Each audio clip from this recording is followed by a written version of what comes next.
Debt collection agency demands woman put her long deceased dad on the phone, so she maliciously complied.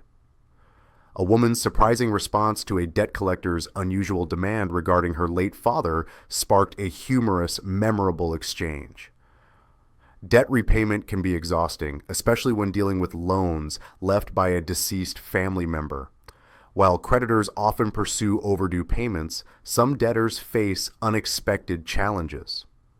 Reddit user u/Georgia TGBTBN recently shared her own experience, explaining how, after managing nearly all of her late father's debts, a collections agency insisted they could only speak directly to him, despite his passing years prior. This bizarre demand led her to comply in a way they wouldn't soon forget. Some months after my mom sold up and downsized, I got a letter from a debt collection agency saying I owed them £134, approximately $174, and some pence, including interest and fees, the woman wrote. Confused, she decided to call them, having no idea about the outstanding charge. Through the conversation, she learned that the pending amount was for broadband services at her mother's former home. She clarified that there must be a mistake, as the phone line and broadband had been part of an all-in-one package, which she had canceled before selling the house.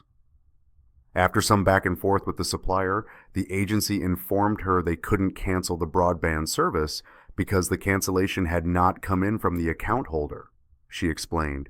However, she insisted that all connections were registered in her name. The collections agency disagreed, claiming her late father was the original purchaser of the package. I explained that there really must have been a mix-up as he had died a few years earlier, she added. I took over control of the telephone line and broadband account, paying that single bill for my mother since she no longer had my father's income to cover expenses, she explained. At this point, the representative on the other end of the line informed the woman that the agency would need to speak with the account holder, her deceased father. They insisted that they had to speak with the account holder and could no longer speak with me on the matter, refusing to speak with me again, she added. After facing repeated denials, collection letters, and legal threats, the woman decided to visit her father's grave. While at the cemetery, she called the agency and informed them that the account holder, her father, was ready to speak with them. I left the mobile by the gravestone while I wandered around the quiet, the post revealed. I heard some irate voices at the end of the line, so picked up the phone and asked if they'd had any joy speaking with the account holder. An angry voice asked what was going on, so I explained where I was and that I would love to know if my dad had said anything to them. I had been unable to reach him under 6 feet of churchyard dirt since we buried him a couple of years earlier, she recalled, causing a stunned silence on the other end of the line. The call was then escalated to the agency's senior manager, who promptly apologized and assured her that the issue would be resolved. A month later, she received a new letter from the creditor stating they had determined there was no debt to be paid. When asked why she didn't just impersonate her father, she explained her discomfort with doing so, even with a friend or voice changer.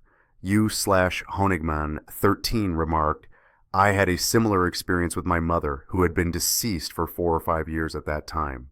Some companies insisted that they needed to contact my deceased mother.